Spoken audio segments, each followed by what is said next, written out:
Hey everyone, I'm Ryan. And I'm Steve, and this is 60 Cycle Hum, the guitar buying, selling, trading, modding, fixing, breaking, reviewing, playing podcast. That's true. All those things are true, Steve. We do all those things. We have done all those things. We will do all those things. First ad was sent to us by Ruben Toman. Oh man, I almost did it. I almost did a full name without screwing it up, and then I screwed it up. Way to screw it up. Colombe? I think it's Colombe. Colombe? Anyways, this is for a box of cereal that's been turned into a guitar. Yeah, hopefully this hasn't been done before. Saw this in a weird secondhand store finds group. Guess it's a pawn shop in Texas. Would have been a lot cooler if it was a Wheaties box. I mean, we could go on a run here, just name every single cereal that we know that would be a better fit. I mean, Corn Flakes is, it's a recognizable cereal box, but I mean, come on, Pops exist. Do you know the history of Corn Flakes? Freaking Kellogg made them to make you stop masturbating. Yeah. And it didn't work. Are you speaking from experience? Everyone's eating cornflakes and still masturbating vigorously. Some way there's someone who's eating cornflakes while masturbating vigorously. Oh my gosh, looking at the box, looking at this guitar, watching this video of this guitar. Yeesh. Welcome to the show, first-time listeners. This is not what it's usually like. This is the one that we don't send to potential sponsors. I'm gonna make this the video that is like our suggested one when you're new to the channel. All right. Well, first of all, let's talk about the design of this. So we've got a neck on a guitar. Mm-hmm. I can't tell the pedigree of the neck. It looks like it could be anything. The guitar, it's got the same shape as a sewer neck, or kind of like an Anderton's headstock. Yeah, this might be a really high end. I mean, they're asking $400 for this guitar. This could be a $4,000 cornflake guitar. I kind of like the form factor of this. It's got that Bo Diddley square electric guitar thing going on, which I've always kind of wanted one of those because it's just so minimal. They mounted all the knobs and the switch to the top. Yeah, I think that's kind of fun. It gives you the most visual real estate for the cereal box. I'm wondering what's inside the cereal box. Is it just slipped around like a chunk of wood that fits in there perfectly, or is there some sort of support system in there? It can't just be a cereal box, is what I'm saying. Sure. Did they pour it full of resin? Because that seems to be the thing these days, just pouring it full of resin and then calling it a guitar. I feel like you could just probably take a piece of like, I don't know, 1/4 inch, 1/2 inch. I mean, the neck looks Let's go crazy, 5/8 inch. I was gonna say the neck is all the way into. Looks like it's all the way into the box. So the fret axis is terrible. Oh my gosh. Well, no, not even that. Like I'm just saying, like it looks like it's in a depth. So you'd have to have like a piece of wood that's at least the thickness of a standard guitar body. Yeah, right. No, I'm betting this thing is wrapped around a big chunk of wood, and I'm hoping, anyways. My hope for this guitar is that it's just a piece of wood like this thick inside there. Yeah, it's perfectly thick so that the cereal box is perfectly wrapped around it, so it'll never like fall apart or never like crumple with use. It's got a wraparound stop tail style bridge on it. And intonitable. It's got some kind of like covered EMG looking white pickup that looks very classy and actually works very well with the box. If I had done this, I would have taken a little paint and continued the art of the box onto that pickup. Of course you would. The little thumb of the rooster going up on the side of it, completing the part that says the original across the pickup because it's covering the pickup, covering that text a little bit. But yeah, cereals that you would choose instead. What would be your go-to cereal? I'm looking them up now because I can't think of anything. And the cereal has to kind of like describe the tone you'd be going for. This is taken from the Pelican Noiseworks Equits collabo. With the built-in fuzz, Captain Crunch box. Captain Crunch box. I like that. Yeah, Captain Crunch is a really good Captain Crunch with a built-in distortion. Like tone adjective cereal. Yeah. It could be I'm the Captain of Crunch. It's a good stage guitar. I still like Pops. I feel like Pops. Like Pops is good. Pops through the mix. Cracklin' Oat Bran. Get that cracklin' tone. Have you heard Cracklin' Oat Bran? It's like the king of cereal, Steve. It's like eating a bowl full of oatmeal cookies. And it's like here's a thought with fiber. Here's a nuts thought. with fiber. You use some like old like crusty pots. You slap it to a Rice Krispies box, and every time someone complains that you're like sound super staticky, you're like, Rice Krispies guitar. Of course, I've got the 60 cycle hum right here. It's my snap, crackle, and pop. I mean, what would be the worst ones? Like, freaking like grape nuts. Grape nuts. No one wants tone like grape nuts. Oh, just like kind of like unpleasantly hard crunch that sinks to the bottom of the milk, and so you don't even know how much is in there. Just like kind of like chewing on gravel and doesn't really taste like anything. Like Cheerios. How about sugar smacks? That's a good tone adjective. If you play that guitar in the got wrong, those sweet sugar smacks. If you play that in the wrong part of town, people are gonna like think you've got some sweet smacks. I mean, for all, there's a lot of bad ways I could go with this, but for all you loopers out there, all your acoustic songwriters that are tapping on your guitars and stuff like that, there's Fruit Loops. I was literally about to say that. I'm going through a list. I don't really shop for cereal. There needs to be a pedal themed after Fruit Loops with Toucan Sam on it, and it's called the Fruit Looper. There probably is. Someone has to have done Joel it. Corte, sponsor the show. Make me a custom fruit blooper. Oh my gosh, fruity bloops. Yeah, fruity bloops.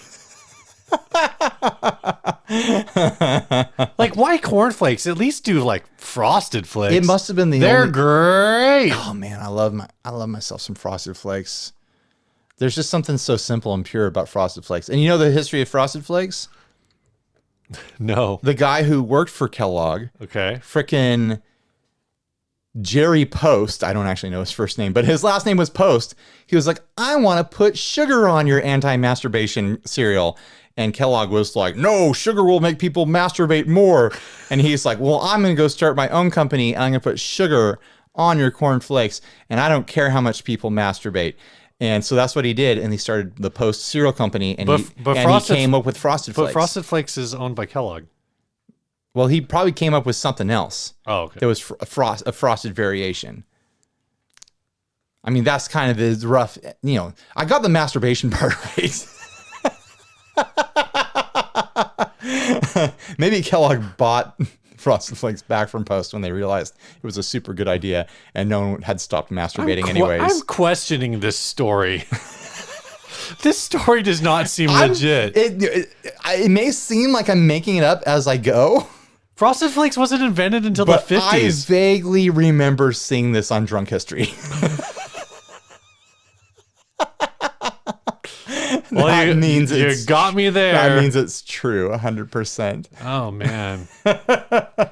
Why not just make us... Get one of those resin guys to make a guitar out of cereal. What about cream of wheat? Like, who doesn't want creamy, weedy tone? Dude. Okay, forget the cereal box. Grits? Get some butter in your grits. Use the freaking old-fashioned oats, Quaker Oats tube. The tube. Use that tube to make a guitar. Turn it into an amp. That's your amp. Mount a speaker right in there. It'll be like the Klops speakers.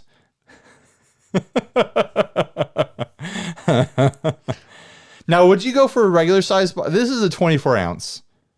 Would you go for the regular box, or would you go for like the family size Frosted Mini Wheats box that you get from Costco, or like the Honey Bunches of Oat box? It's real big and deep. I mean, I think if I was doing a bass, I'd have to. Oh, like, yeah, that's the rule. If you're doing a cereal-based band, you've got to have the regular size for the guitar, the family pack for the bass, and then you get like the box that all the family packs come in for the drum kit. It's like the shipping box, from the pallet. Quaker Life cereal box for your Sun cover band. I don't get it. Because Sun did the Life pedal. Oh, the Life pedal. There you go. Okay, yeah, there you go. All right, cool. We solved it. This guitar is $399.99. I mean, without us being able to play it, you think it's worth the gag? $400 for a single pickup, wraparound tailpiece, mystery cereal box guitar? I think if you've got all the parts to do this, you could just do this on your own. Yeah, but we don't know how good that piece of wood... I mean, what if it is that sweet, sweet Shure or Anderton's neck mounted on there too, though? I mean, that's a flip deal right there. Flip that neck. It's not. There's no way it is. That's not why I was zooming in. I was just trying to see if I can get a good enough shot of like a graphic on or something like that. Yeah, anything. The graphic actually looks like it could be. I feel like this is a case. Frosted. It looks like the neck does say Kellogg's on it. Yeah, they probably carried some art through to there. Oh, you know what would be fun? One of the horror Halloween themed cereals, like Boo Berry. Count Chocula. Yeah, exactly. Count Chocula would be great. Frankenberry. Is it Frankenberry and Boo Berry? Yeah, there's multiple berries.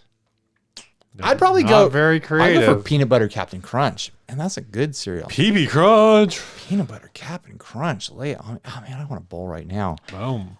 I feel like this is a case like that double-necked Velcro together double-neck guitar where the shop is holding on to it because it's like their good luck charm or whatever, or it like brings people into the shop. They put it in the back of photos for their listings, and people are like, I gotta go see what that is. I gotta go to this shop.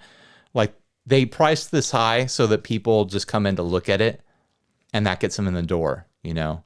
Because I don't think it's gonna move at $400. It's got to be, you got to find the exact right seller for this. And I don't get the feeling that they're doing the footwork to, you know, try to actually sell this. I think it's their good luck charm.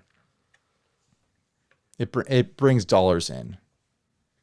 Oh, okay. So like people just come to see and then they buy something else. They hear the tale of the cereal box guitar from their friends. Like, I got to go check this out. I'm in the neighborhood. I'm going to stop by. They probably charge a quarter to see it. Oh my gosh. It isn't Texas. Step behind the curtain. See the fabled cereal box guitar. Guaranteed to halt your masturbation habits. Nice. Can you say it one more time? Masturbation. All right. So what's new, Ryan? Nice segue there. I've got too many guitars is what's new. I mean, that's not really new, but it is new for me, having that feeling of just complete desperation that I need to get rid of stuff. I just got the Groat in. It's sitting behind us. I had it in my head that I needed to get one more $200, sub $200 semi-hollow to compare to the Firefly and the Harley Benton to complete the trilogy, to complete the series. And now I'll never have to do it again. And when I was making the video, I had them all up on the table, all three of them. I was like, oh, holy hell. What have I done to myself? I've got three of these things. They all kind of play, sound, and feel the same. Do you think? And I don't need that much of one thing in my life. And I've got freaking more than 30 guitars in the house. And I've got that other Firefly that I put like the sparkly stuff on that I want to get rid of. And I've got other guitars around here I should get rid of. And I've got new guitars coming in because I turned this into my job for some dumb, weird reason. Or brilliant. This would have been a great... I mean, Ryan, I just don't know who you think you are, man. Like, you're just a YouTuber. Nobody cares about you. And when in 5 years, when this is done, I'll be nobody again. When this channel is gone, you're going to be a nobody. You're just a YouTuber. You're just a guy who plays music in your garage because you couldn't hack it in the real world. Not good enough to make a true contribution to the world. Right. Steve is referencing an angry troll commenter that we had last week. So I'm about to go on a family vacation. All YouTubers, every YouTuber is a hack and has not made no contribution. They are only on YouTube because they failed in the real world, is the point this guy made. And he said he would come back to check up on me to hear the lies that I say. Yeah, all the lies, and you think you're so good, so great. No contribution. Steve is still thinking about this guy. I forgot about him. It's just so anyways, so dumb. I'm about to go on family vacation. By the time this episode airs, I'll be back. And I think I'm going to go into like garage sale mode with a lot of this stuff. I think I bought a bunch of these semi-hollows with Inner Circle money. So I think I'm going to do giveaways, like do some fun giveaway things with them. So if you have ideas for ways for me, creatively give away some of these guitars, say it in the comments down below. Might take your suggestions. But man, I need to move at least like 5 or 6 guitars around here. I need to sell like a ton of pedals. Probably need to sell amps too. I've got that Boss Next Tone upstairs that I swapped out for the new Katana in my office. And you like the new Katana more? Well, here's the thing. The next tone sounds really good. It sounds really good. But it does like a really good version of like a tube breakup sound. Right. And it focuses on that sound so intensely that there's not a lot of variation in there. When the amp that I want next to my desk in my office, I want it to give me a lot of variation. Like, oh, give me a high gain, give me low gain, give me clean, Gotcha. Give me effects and stuff like that. You think the Katana does that better? Yeah, the Katana definitely hits that. And it's like I'm not recording it. I would fully record and demo with the next tone. I think it sounds good enough to do that. I think it sounds great. But people would revolt if I used a non-tube amp in pedal demos. It's just the way it would go. So that's the only reason I haven't used it. Is that true? Leave a comment below. So I think I want to sell that thing.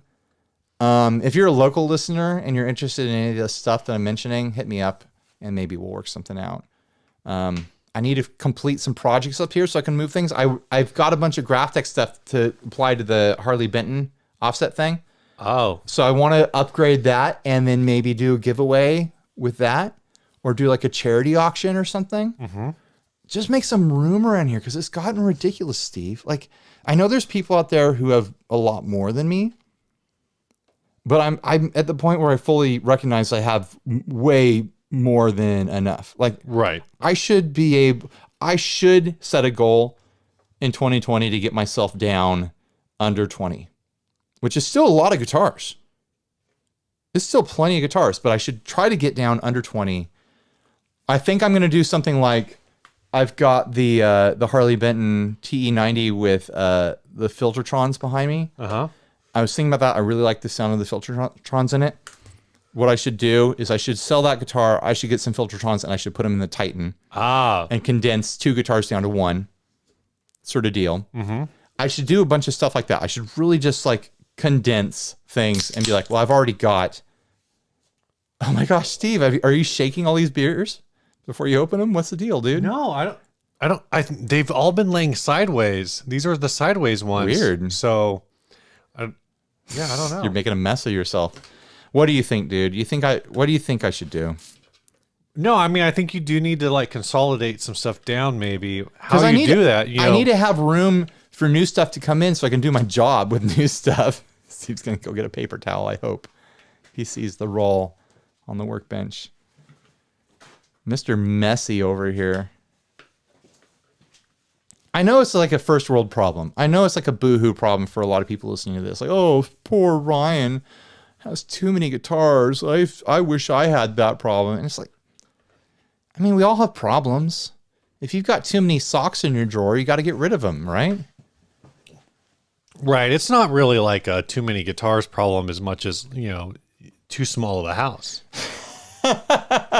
You're saying I need to move out to the country, get myself a big old barn. And some peaches. Fight some ninjas in the peach grove.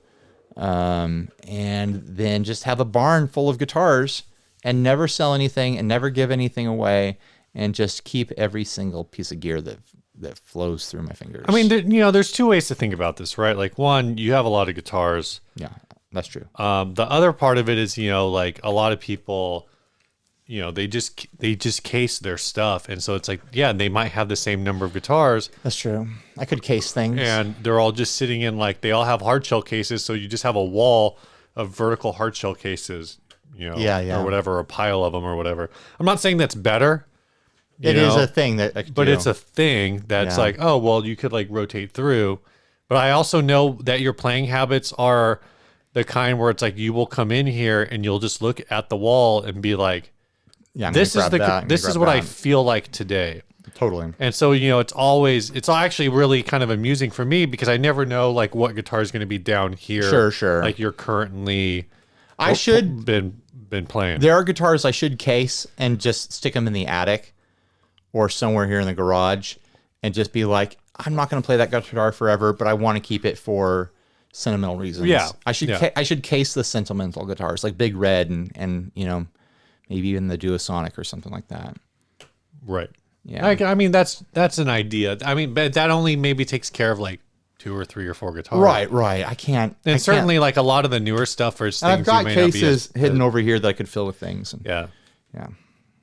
It's a thought. Yeah. What's new? But I also like the idea of like giveaways and stuff. Yeah. What's new with you, man? So this is like a new old thing, but I want to bring back the 60 cycle hum phone line. We got a call in. Shoot. We got a call in today. I'm going to play the whole thing. It's a little long, but that's okay. Hey, it's me. Just driving home in traffic. And this is Coach Schneider. You know what? I have not called the Humcast hotline in a long time. Wonder if it still works or exists. Or gets Google translated into an email that Steve will read and try and figure out what I'm saying. Hey, here. Oh, thanks, Co. But anyway. You might be drunk driving. Good work, guys. It was great hanging out with you at NAMM. And I don't know. This is just like a place for me to ramble and be bored, I guess. It was like last-ditch effort to entertain myself while I'm driving and not go crazy. This is long. Recently, there's a lot of weird traffic going through. Okay. El Cajon. Is this going anywhere? El Cajon. All right, pause it. Yesterday, there was like a shooting or shots fired. Oh my gosh. On Pepper, which is like a little neighborhood. All right, you pause. It's like my little side street. So there's a bunch of other stuff, and he wants to know if... The concept is you can call this phone line, and maybe this is a way we can take topic suggestions. If you're listening to the podcast right now or watching it on YouTube, you could pause it. You could call the phone number, which I'll be flashing on the screen. Steve could say it right now. It is 619-363... HUMM. I don't know what numbers those are. Yeah, I don't know either. But hit us up, give us a phone call. It'll be maybe our topic line, and we'll take some, phone message requests from people. We'll pick our favorite ones if they're good. So make them real good if you want to get featured. They don't have to be really good. It can be a topic. I would say this, like, if you know the level of quality we hit on the show. If you want to suggest a topic, suggest a topic. If you want to just call in and say something funny, like maybe if it's funny enough, it'll make it to the show. Yeah, call in and do a stupid voice or something. I don't care. This was a good one. I will play. This is one that we would have played on the show back when this happened. Who's this from? I have nothing to do with Miley Cyrus. But Debbie Gibson is mine. Devil out. Oh, yeah, it's a phone message from the devil. I forgot about that one. He was saying that he had nothing to do with Miley Cyrus. Yeah, but Debbie Gibson. Yeah. That Debbie Gibson is definitely his. Yeah. Debbie Gibson's soul belongs to Satan, but not Miley Cyrus. Right. You listen to a Debbie Gibson album backwards, and it is just full satanic. Yeah. So anyway, 619-363-HUMM from any touch-tone phone, or probably dial phone, or yeah, if you got a rotary phone, if you got a rotary phone, stay on the line. That's how old we are, that we know if you call in to certain phone services, if you have a rotary phone, you stay on the line to talk to an operator. That's all I got. I just thought that was funny, and now with the Roadcaster, I think it's time to bring back the line, and because we haven't been using it because we didn't have an easy way to put phone calls on the show, and now we do. Yeah. So let's do this. This week's album exchange. Yeah, we finally get to do my album because I forgot to listen to it last week. MC5's Back in the USA. I want to know what you think about it first. Because have you ever listened to the MC5 in any sort of real way? Not like this. I'm sure you've heard a song here and there, but you've never made like an MC5 playlist or anything like that. Correct. I have not ever made an MC5 You've probably playlist. heard Kick Out the Jams. I've listened to like MC5 in your car, like back in the day, and that's probably it. Okay, I gotcha. So what did you think of this album, Steve? I had a lot of fun. I think I would say this, like if you're out there and you're trying to understand what the hell Ryan is trying to do in his demo videos, go listen to MC5. Yeah. No, it was really informative because like we played for... You probably know me better now. For your favorite band, like there's a lot of like that sound in what we were doing in your favorite band. Yes. I think my two favorite songs off the album, I would say Teenage Lust, because it's just like... It's so good. It's very throwback to like... whatever, and then The American Ruse, because that's a wild song, particularly timely. Like, and it's funny because it's like this album dropped, I want to say 1969. Nice. Which is a a time of turmoil in American history. Like we're post-offensive Vietnam War. Yeah. But I'm listening to this song going like, okay, this was like a Vietnam protest song, but it kind of also seems really applicable in the 21st century for like the entirety of the 20th century. Yeah. I forgot to take a screen grab of my notes that I was taking, but I think I remember the gist of like things that I was thinking.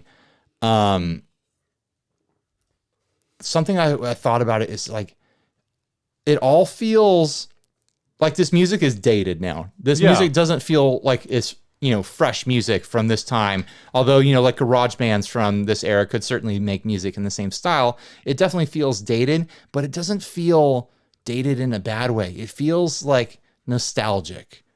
Right. It's kind of like Creedence. We're like, okay. Like MC5 is like the punk rock Creedence, where like this is definitely music of its time.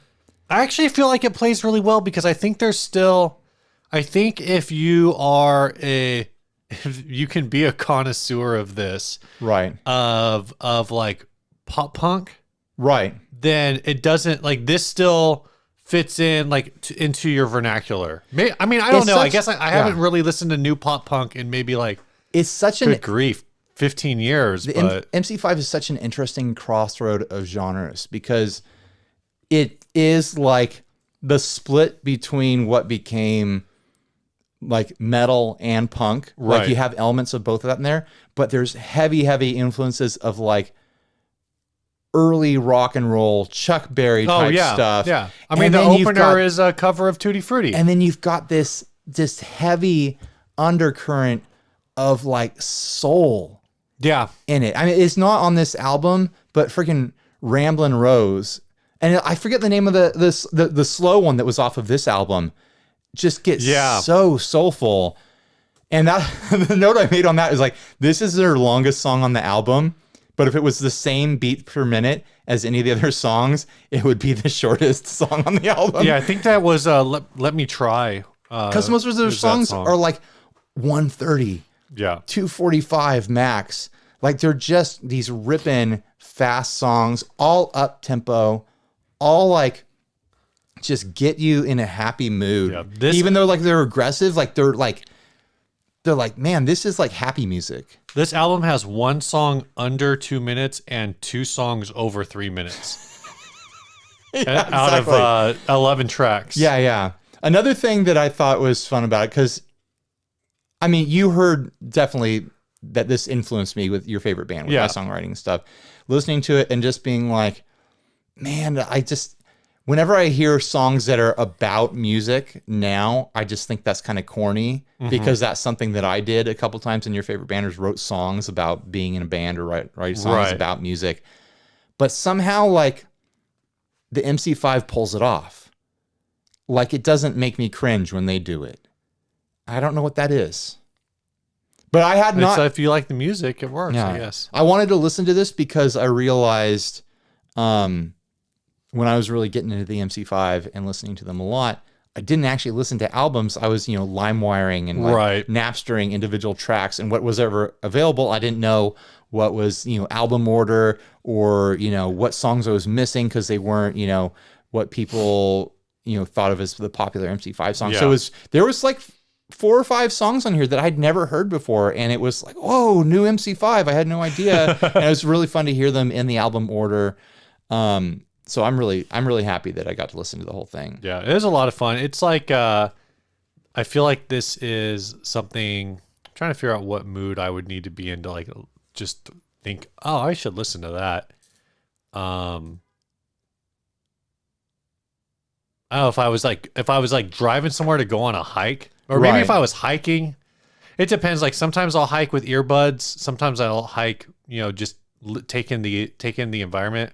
But if I was hiking with earbuds, I could see like wanting to listen to this. Oh, totally. Like, or if I was driving somewhere, I think it's good to road tripping music. If I was driving to do something athletic, road tripping, that would be good too. Yeah. Like where you're just like trying to get like psyched for wherever you're going, maybe like. The Human Being Lawnmower. I had to look up the title of it. My note on this that I wrote down was put that on the soundtrack of my life. If they make a movie about me, like work that in somewhere. Because that song just like, I feel like it's burned into my bones, you know, it's part of my DNA. Yeah. Man, MC5, I love him. We're going to do a new thing with these. We're going to try to do this album exchange thing all year long, all 2020. It's like our New Year's resolution. Yeah, we're not going to necessarily do it every week. What we're going to do is every week that we have enough time, because we're going to plan on doing it every week. We'll see if we actually listen to we already missed a week. I know. But what we're going to start doing is we're going to start sourcing suggestions from our Patreon group, from the Inner Circle. So if you've got a hot idea for an album that we should cover and you've been thinking about supporting us, maybe now's the time. That's all I'm saying. Yeah. The other side of that is we're going to try to post what we're listening to beforehand. Before, like the day that we record, which is always like a few days before. We'll try to post what we're going to be listening to. Yeah. What we're going to be talking about, so you guys can listen, and because, you know, some of the albums we've done so far are classic albums that a lot of you have already heard and a lot of you love and hate the fact that we don't. But I think we're going to start getting into stuff. Some of it, honestly, like we're going to probably start punishing each other. Yeah, we'll get into album warfare. When you first suggested this, my first thought was, is Ryan trying to, like, does Ryan think this is going to bother me? Maybe this will turn into some sort of spin-off show and we'll need a new channel. I'm not saying it's going to happen, but at some point we will be listening to a Taylor Swift album this year. I think I'd probably have a better time than you'd expect listening to like a pop album. No, I think you would too. Then if you went full nuclear on me and were trying to punish me, like Dashboard Confessional, some sort of screamy, emo thing. No. Okay. If I wanted to really punish you, I would make you listen to Secondhand Serenade. Secondhand Serenade, I don't even know what that is Dashboard Confessional turned up to 11, and not turned up in 11 to 11 because in like a hard rock way, because Dashboard Confessional turned up to 11 in a hard rock way is just every emo band. Right. This is Dashboard Confessional's nasal vocal turned up to 11. Oh God. This dude sounds like Chris Carrabba, who after he'd been kicked in the balls 3 times. Did that happen to him? No. Can it?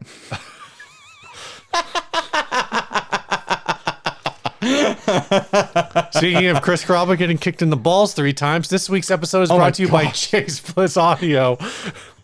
Thank you for putting up with us, Joel Corte. They make pedals more creative than you are. I know we've been hyping the Automatone stuff, but you know, whether it's the Dark World, fabulous reverb, the freaking Condor, the Total Recall, basically everything except get your ass to Mars. Everything except a flange. No flanges, don't ask. Head on over to chaseblissaudio.com. At the core of every single Chase Bliss pedal is a fantastic sounding classic effect that between the freaking dip switches and knobs, you can make it do pretty much anything. There's more dip than a Super Bowl party. Whoa, that's a timely reference. I know, it's too late. Oh, wait, yeah. Well, it's timely for the time of recording. Yeah, anyway. Sorry, boys. People will be still thinking about those dips from Super Bowl. That's right. Like, I remember that 7-layer dip. It was better than the 6-layer. It had an extra layer. And they'll be like, yeah, Chase Bliss has dip. I've got to get into that dip. Go check it out, chaseblissaudio.com. Just like the dip from Who Framed Roger Rabbit, Chase Bliss pedals will make you melt. In a good way, though. Not like a cartoon shoe. All right. Topic, Steve. Let's get into it. Yeah, this first topic was sent by Matt Tobin. He says, should average Joe guitar gear enthusiasts attend NAMM?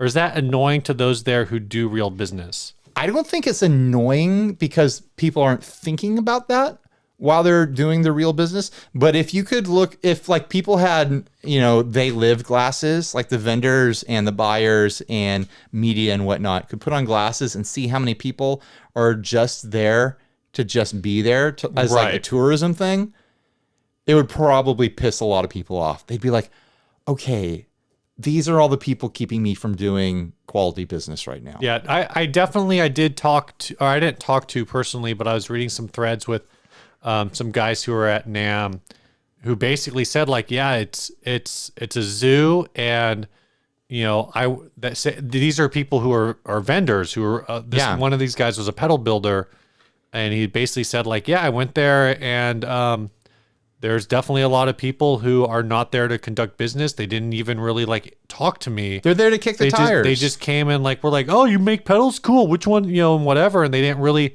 have any interaction beyond that. But on the other side of it, I mean, maybe the people who are there who found a way to get in, who aren't necessarily doing business, maybe they're part of the hype machine though. Right. And maybe it's part of the marketing of being at NAMM is if a lot of people will display at NAMM not because they're trying to get into retailers or anything like that, but because it puts them on the map. And maybe that's part of it, Right. There's, and that's the thing is like, I don't know what the incentive is for some of these brands. There's certain artists that you just always see at NAMM. Like, oh, sure. There's like Lita Ford signs autographs at like 4 different booths at NAMM. Right. Jerry Cantrell signs autographs at like 2 or 3 different booths at NAMM. Orange has like, actually, I felt like I saw more. Maybe they were just better organized this year, but I felt like I saw more meet and greet sessions this year than any other year. But that might have also been because a lot of the booths are actually, instead of having to go to the app and figure out what the hell's going on at Ernie Ball right now, they just had like a TV screen. Well, I was going to mention Ernie Ball. I think that's the reason you have that impression, because they were kind of like in a central hub area of the floor, and they had those big screens up, and you could see this full schedule and be like, oh, Rob Chapman's going to be here. I'll have to stop by and be bullied by him. Oh, wow.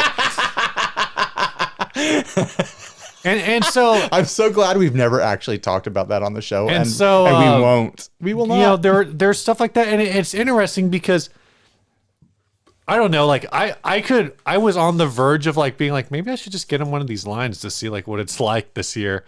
It can't be fun. It can't be worth our time. It's so strange though, because so Ernie Ball. One of the times I was there, the line goes out. So how large is that booth? Like 50 by 50? It's pretty big. It's big enough to be a store. I would guess each side of the booth is probably 50 or 60. Like, you think it's more than? No, I think that's fair. Like 50 or 60 feet each side. The length of the garage is like 20 feet. It's way bigger than this garage. Oh, I know that. That's what I'm saying. I'm giving like you a 2 frame of these reference. garages. Yeah. So I'd say it's like 4. Like 4? Yeah, because it's cubed. Oh yeah, so like 50 by 50. Yeah. Yeah. So it's a large space. Stage in there, and they've got a stage, and the line wraps around that entire perimeter. And I stopped and I asked these guys, I'm like, "What are you guys in line for?" Because like this is a serious line. This is like the longest line I've seen, and it's like way ahead of time. Yeah. They're like, "Oh, Steve is a big line hound. Like he is big into lines. He is a collector of lines. He reviews lines for Q Magazine." I just don't understand lines at NAMM. Sure. And they're like, oh yeah, we're here because it's Butch Walker and James Valentine. I'm like, oh, here we go. Okay, cool, whatever. And I'm not gonna. That's a one-on-one joke. Steve had a big old spiel about those boys. Fun joke about those guys. I told a lot of people. I told that joke to Brian Nutter, and he laughed. So I love Brian. It's not hard to make him laugh. I don't think that's. Damn it! I'm trying to think of a sad boy that I would have been impressed if you told me you made him laugh. But I just can't imagine going into an event and being, even if you're like, I guess if you're a gear enthusiast, I guess all of this roundabout to say, there's a lot of people at NAMM who aren't even gear enthusiasts. They're just there to like, because they're maybe fans of like 1 or 2 brands because they know them. Also, and they're going to spend the rest of their time like in lines to get autographs. Also, we tend to think of NAMM as so guitar centric. It's easily an 1/8 of NAMM. Oh yeah, guitar stuff. Like we were it's talking, like an 1/8 guitars and like an 1/8 trombones, like a 1/3 pro audio. It's like an 1/8 didgeridoos. And didgeridon'ts. There's at least 1/8 triangles. Oh my gosh. How many 8ths are we up to now? But 4? No, like it covers like the entire music industry, not just guitar. Yeah, I mean, you've got drums, you've got live sound, you've got studio production stuff, you've got everything in between.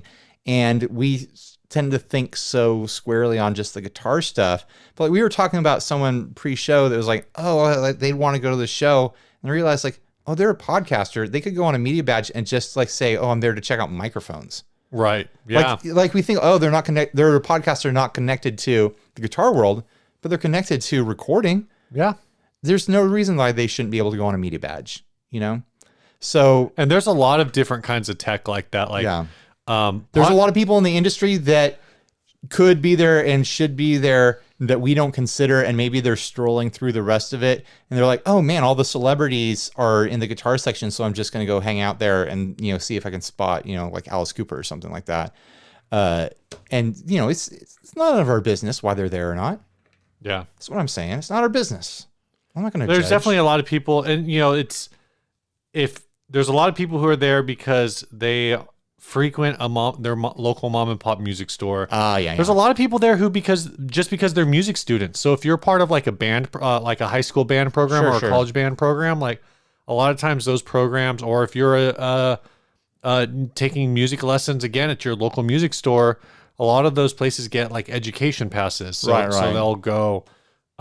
There's just a lot of different kinds of people. I think even that is better than just like general admission if they just open the doors. Sure. Because then you have people who are taking classes who are at the moment invested in music. Yeah. On a certain level versus someone who just like goes to Guitar Center to kick the tires and it's like, oh, I think I'll go to NAMM just so I can see all this stuff as it launches and I can have opinions on and stuff like that. I know a lot of people I have heard back and forth. So one, NAMM, as far as I can tell, the so-called summer. You've been to Summer NAMM. Do you feel like Summer NAMM has I have heard Summer NAMM has a public day. They do. They do. They do. But Summer NAMM is a billion times chiller than Winter NAMM. So how does do you think like their public day works because of that? I think just because of the town that it's in. It's Nashville. It's Music City. Every day is already public day, for the music industry, and so people who are coming to NAMM are already just kind of like, just chill about it. And I'm just pulling this up. I'm just making this up as I go, but that's like the vibe that I get. Where like at Winter NAMM in Anaheim, people are like thirsty and like crazy. Like, this is my chance. This is my chance to like be in the room with like industry professionals and stuff like that. Where at Summer NAMM, it's more like, hey man, see you at the office. You know? I keep hearing like, oh, public day. And every year there's a rumor that like, oh, Winter NAMM is doing public day. And like, especially after this year, I'm like, if Winter NAMM ever did a true public day, that space is already full. Yeah, there's how do you public day? The noise is already unbearable, like unbearable. Like you got to wear ear protection in NAMM. Madness. So like, I know it's you know, all us media people make it look cool. Like, oh, we got to see all this stuff. Well, some of it too is like, I think some people watch your videos and don't realize that you do so many of those videos you do 2 hours before, like an hour or two before it's open. Not open to the public, but that is open at all. That was my big thing this year. I realized if you got a booth badge, an exhibitor badge, then you could come in way before NAMM opens. So I got Harmony to line me up with an exhibitor badge, and I was going in at 7 a.m. NAMM doesn't open till 10, I think. Yeah, 10. And most of the exhibitors don't show up till 9. Yeah. So I was in there a good 3 hours with no sound, just super quiet. The only sound was people vacuuming, and it was glorious. I think next year I'm not going to shoot so much. I'm going to control how much I shoot, and I'm just going to wrap it up by noon every day because it's too much noise to be in there for freaking 6 hours of NAMM. I'm going to do my work in the morning, then I'm going to get out at lunch, and I'm going to go do something else. I'm going to go back to the Airbnb and sleep or whatever. Man, it is loud. So let's move on to something else. Let's get to another ad. We're recording one episode tonight to make up for the fact that I'm going on vacation next week. And we're going to make this a long one already. Apparently. This next ad was sent in by Adam Dolhanic, the inboxer. This is a Relic EHX crayon. They're asking $65 plus $5 shipping, which is like the price of the pedal new. Weirdly, I think this looks cool on the Crayon. Like something about, because the Crayon, the graphic on it already has like a lot of motion with those crayons coming in fast. Actually. And it kind of looks like this, crash landed. Yeah. It says, selling my custom Relic EHX Crayon has been modded by AWOL pedals. Now, it was the Relic done by AWOL pedals, or is the pedal modded by AWOL pedals? The switch on, there's a switch on the side. It's been modded. You different settings and such as more cleaner boost or subtle. Custom LED color has been added as well. Custom knobs to match each crayon. Velcro on the back. So I guess maybe that's why the price is bumped a little, because it's modded. It's modded. It's not bumped for the Relic, I don't think at all. Because this was attacked with a belt sander or an orbital sander or something like that. I kind of like the idea that if you get a pedal modded, instead of just putting a sticker on it, you just relic it? That the company does something significant to alter its appearance. Like, have you ever seen the acid-etched pedals? They'll take like a production pedal and they'll dip it in acid, and the print will burn off slower than the metal around it, so you're left with like a 3D variation of the art. Like, if you're gonna mod a circuit, might as well do that while you're at it. Like, have them open the whole thing and do something crazy. I don't think I'd ever want to pay for this kind of Relic. I could do this at home myself. Here's a question. Like, if we start getting Relics pedals, if it becomes a thing, do we want Relics that look like, hey, this looks like a 40-year-old Boss pedal, all the little authentic chips and stuff on the edges. Oh, the paint is aged, and it's more of a matte finish now. The shine is gone. Do we want like fantasy Relics? Like, we had that pedal on the show months back that someone pulled up out of the ocean and had barnacles on it. Right. I'd be down for fantasy Relics. So you want the Little Mermaid Relic? Give me that Little Mermaid Relic. No, like I said, this looked like it had been like in a crater impact or something like that. It looked like it had crash landed. Well, like Dan Electro's kind of doing the 40-year-old Relic thing. 50-year-old Relic. But it doesn't really look authentic. They look distressed. Right. It looks like a distressed jeans where you look at them like, oh, that's not real wear. That's just like a style to have them distressed. I think that is interesting, though. I'm sure we joked on the show in 6 years of doing the show, like, there's at least once. There's going to be Relic pedals. People are going to pay an upcharge for Relic pedals, because we were doing that to make fun of Relic guitars for whatever reason. But I mean, anything that's a look that looks cool is viable commercially. Sure. And if you can make a pedal look cool by giving it a distressed kind of themed look, I don't think there's anything wrong with that. I mean, that's always the rub, right? Is on the one hand, like, relicking it's fake. Like, it's not you gotta authentic. earn your pedal dings. You gotta earn your pedal dings. But on the other hand, like, if you like the way it looks, like, why? If it makes you feel cool when you look down and you're like, oh yeah, I feel cool now. I don't care what you do. Like, this isn't biological. Like, if you want your stuff to look cool, you shouldn't have to like stick to a diet and lift weights every day to look cool, to make your pedals look cool. Right, and it's not like relicking it is cheating and like steroids. Yeah. To follow that analogy, is this a look? It's just a look, guys. It's fine for things to look certain ways. Like, imagine if what's his name was relicking Klons, though. Bill Finnegan? You think they would have any sort of? You think the relic, like if he was hand relicking Klons, they're definitely on the original run, would the relic ones be more valuable now or less valuable? I think it would depend on how many of. If there was equal numbers, then I think they would be the same value. Like with those, if there was only like 50 out of like the 1,000 or whatever that he made, or like 1,000 or like 500 out, I think he made 5,000. Yeah. So if it was like he only made 500 that are like hand distressed, there's no way those things wouldn't be going for like an extra $1,000. Last episode we were talking about a guitar that was covered in coins, or it was like 2 episodes ago or whatever. Yeah. Coin collectors, I vaguely have this knowledge. I'm probably going to mess this up, but there's certain runs of coins that were like mistake runs. Like, oh, the imprint isn't good, or like the date is messed up, like this, like the 8 doesn't close at the bottom or something like that. I would, if there were like Finnegan cases, if there were Klon cases that had factory defects, manufacturer defects that were still like that made it into the wild, right? And made it into the market. Like, oh, that little Art Deco element on the corner had like a big imperfection in it and a big just bubble in it or something when they were pouring the metal.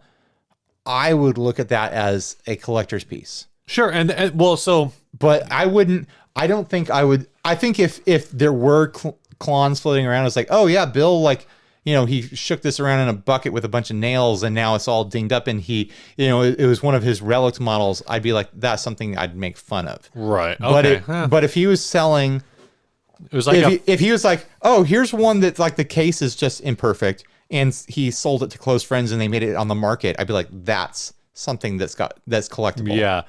So, that makes me think of, being an 80s kid, I guess. I was like a card. Did you ever collect cards? No, I was never a card boy. I did buy at least 2 packs of of Next Generation cards. So I collected baseball cards for a long time, like sports cards and stuff. Yeah. And one of the things that's interesting that you brought up that made me think of that is when a card has a factory defect, there's basically like 3 kinds of factory defects. One, if you have a card that the defect only happened one time, right? It's kind of like it's just kind of weird.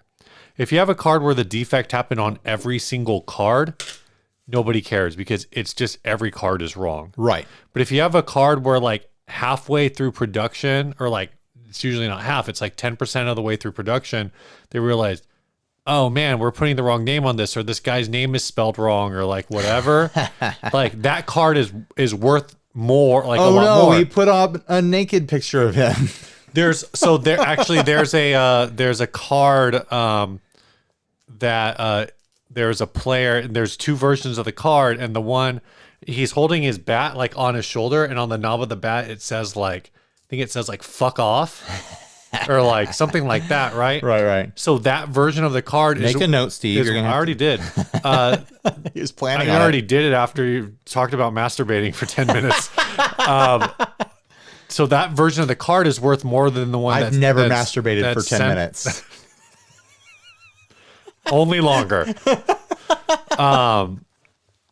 The one where it's blotted out is worth less than the one where it was left in place. So when you're using like the Bill Finnegan reference, like it'd be like if there was a bunch of pedals. Oh, some company should do this on purpose just to see what happened. If that, instead of being called the Centaur, it was called like the Centaur, like with an I, or like the Centaur. TAR instead of TAUR. Like just a bunch of them it was spelled wrong. Right.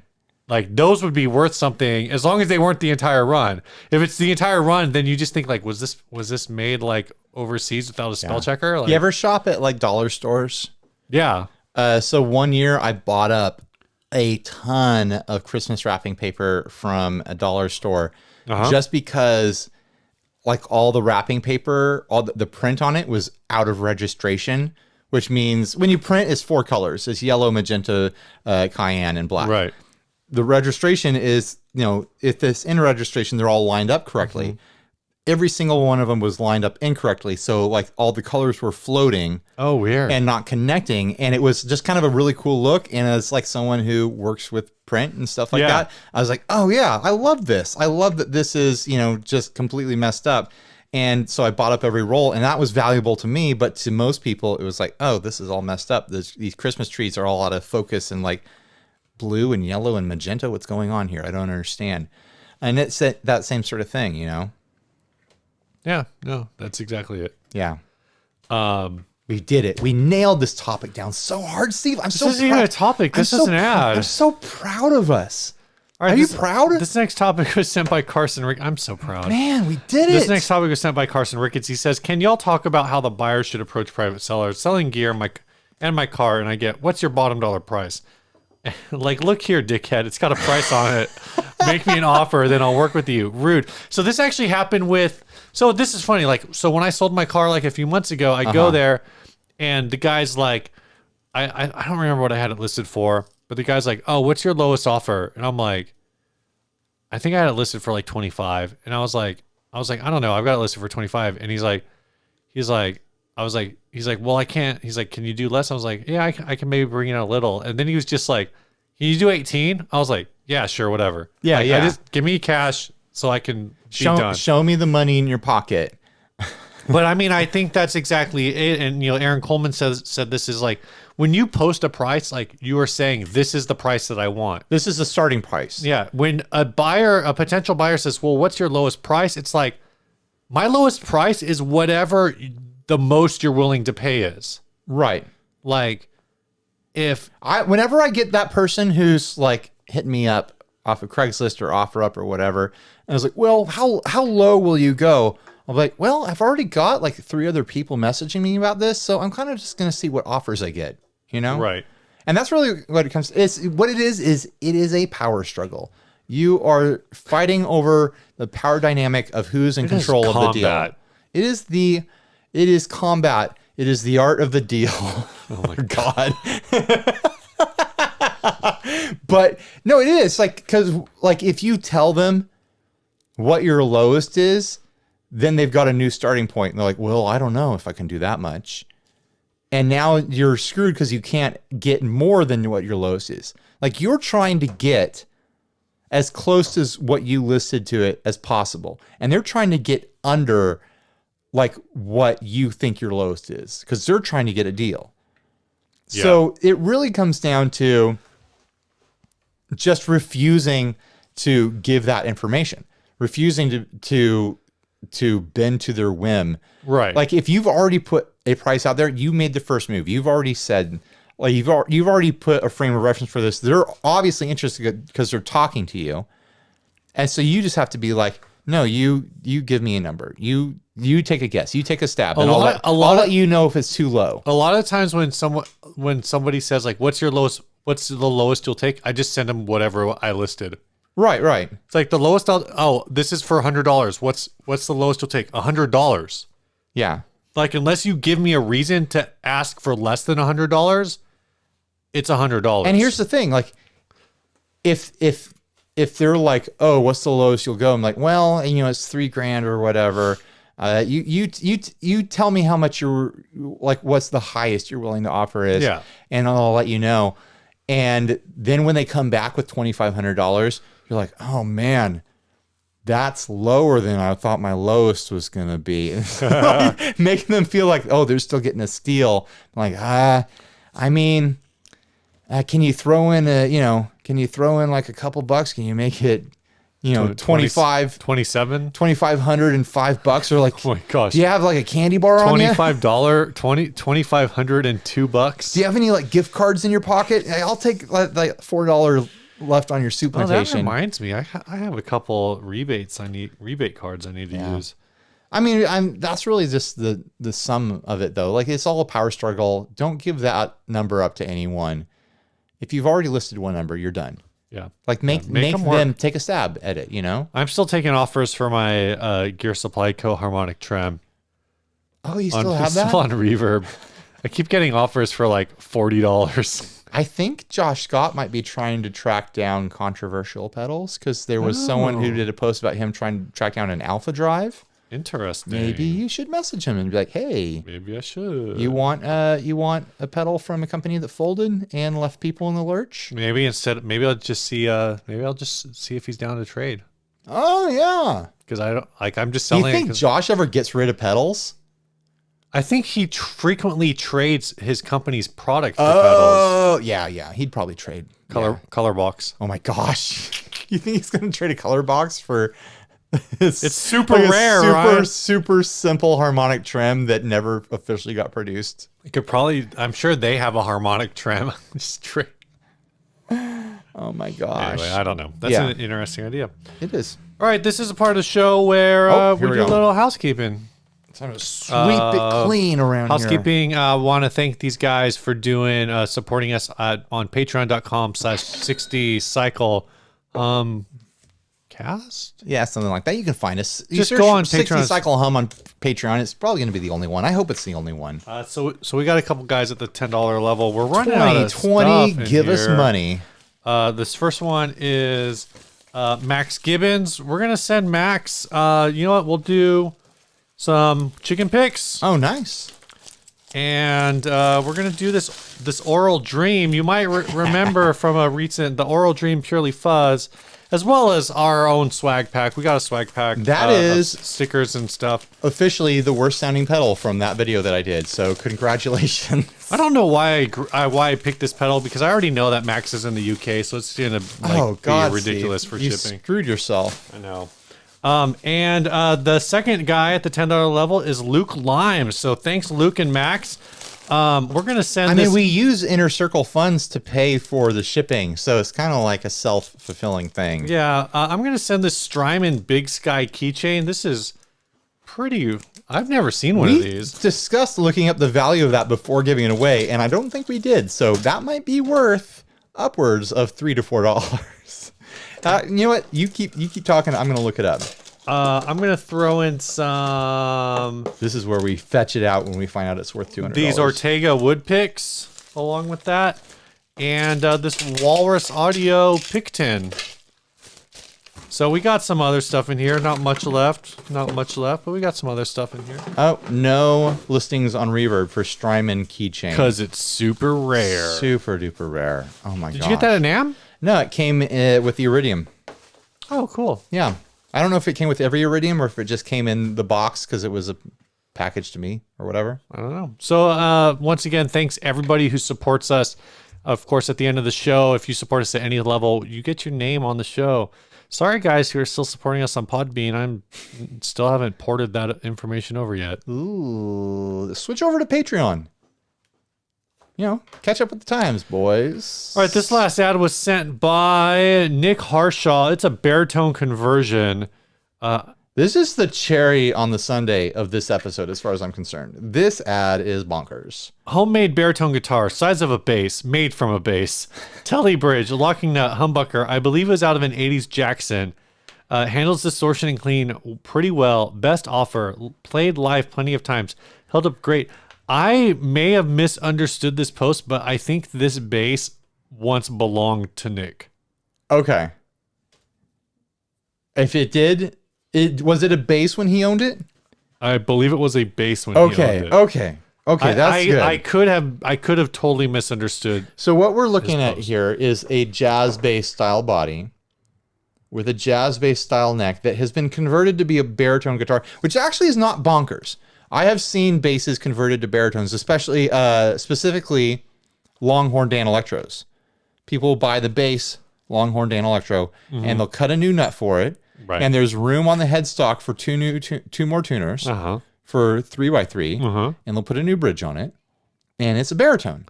That makes sense. This is trickier with a Fender style jazz bass body, where the scale is really, really long. The headstock does not easily accept. Oh no, they went 4x2. Yeah, they went 4x2. They actually, and they're all bass tuners. That's part of the crazy thing is that there's still bass tuners when they, but you know those holes were drilled for bass tuners. They'd have to dowel them and re-drill them for guitar tuners. But for the extra 2 strings, you also use. Yeah, they could have gone. They could have gone. Are bass tuners like a totally different ratio? Is that going to make it hard to tune? I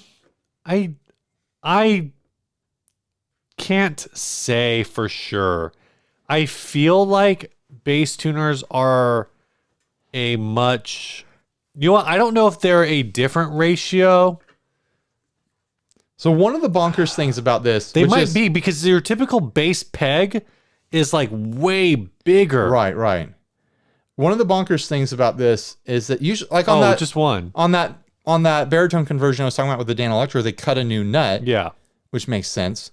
They cut a new nut on this one too. No, they must have had to mangle where the nut was because they put in a Floyd Rose nut. Yeah, they cut a new nut. They just got rid of the old nut and screwed this thing into place. They must have had to remove wood to do that, right?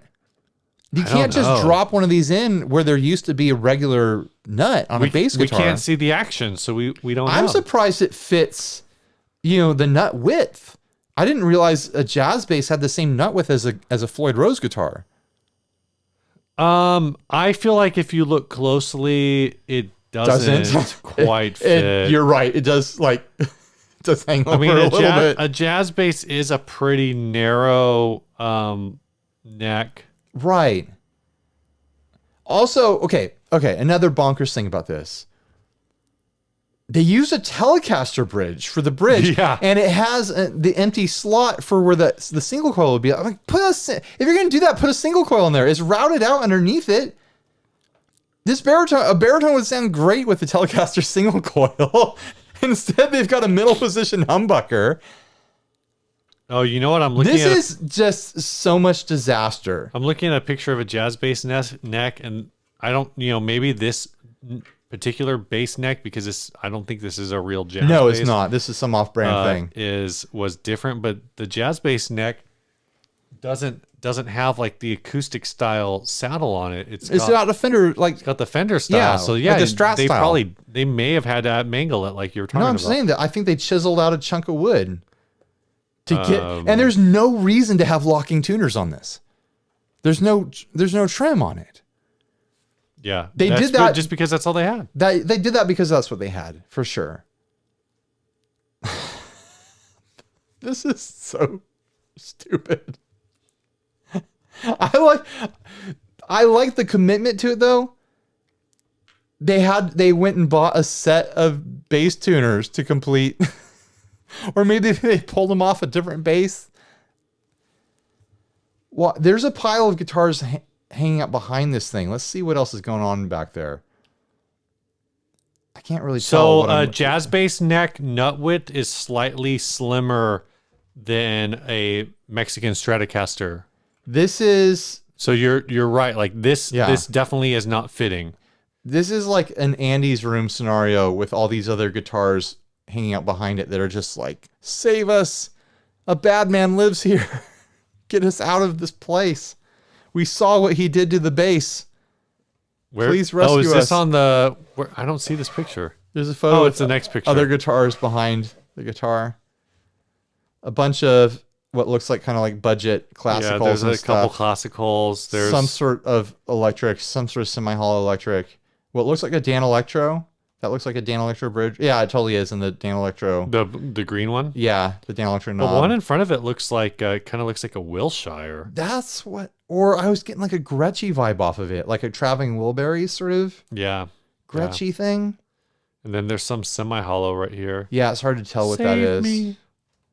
Oh, it's a freaking 3 pickup Casino. Is it Casino? How can you tell? Go to the next picture. Oh, yeah. We got way more pictures than we thought. You're a real detective, Steve. Yeah.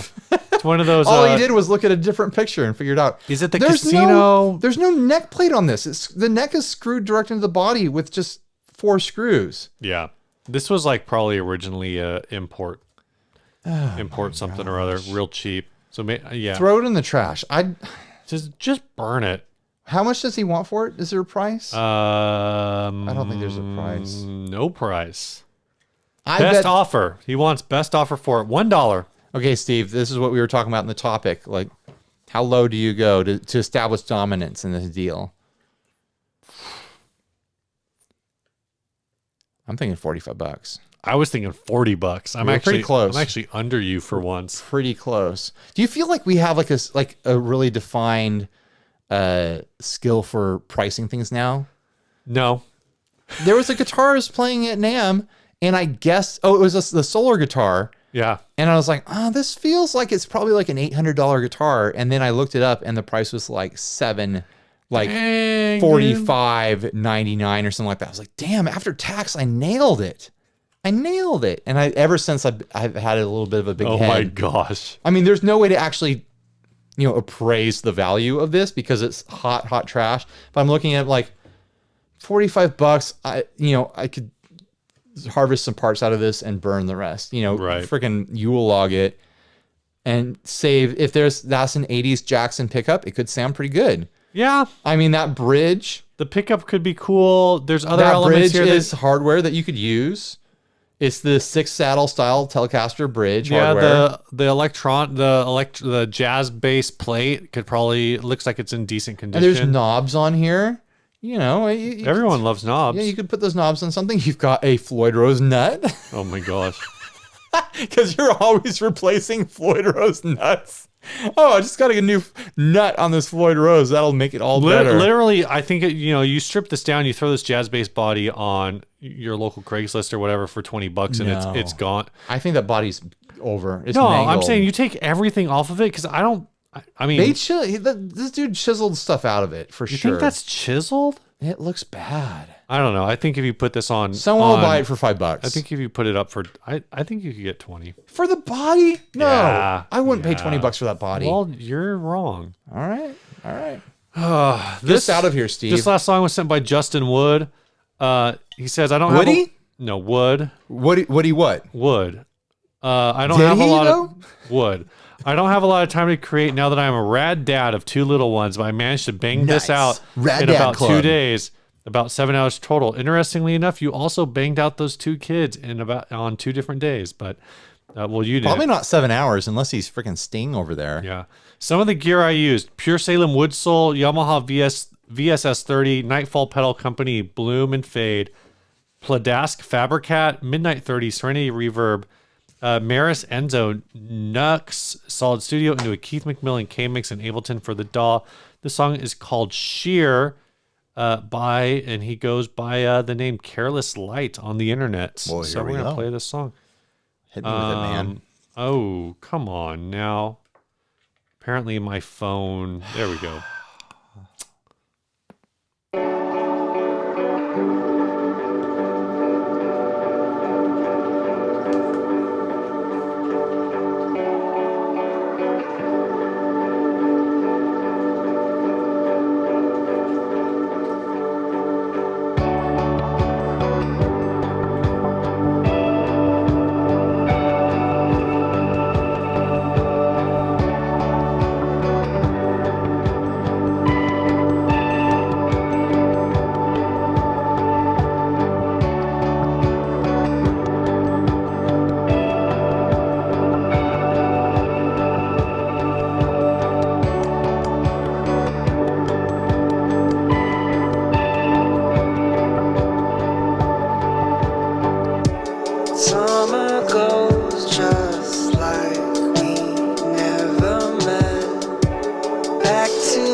I like that. That was a great song. This is the kind of music I like to listen to when I have to write papers at work. If I heard that song on the radio, I wouldn't flinch. I'd be like, oh yeah, this is a radio song. Yeah, that was good. Great job, dude. You busted that out in 7 hours?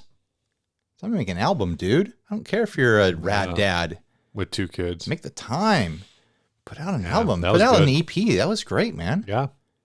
Thanks for sending that in. All right. Bye, everyone. Stay grounded.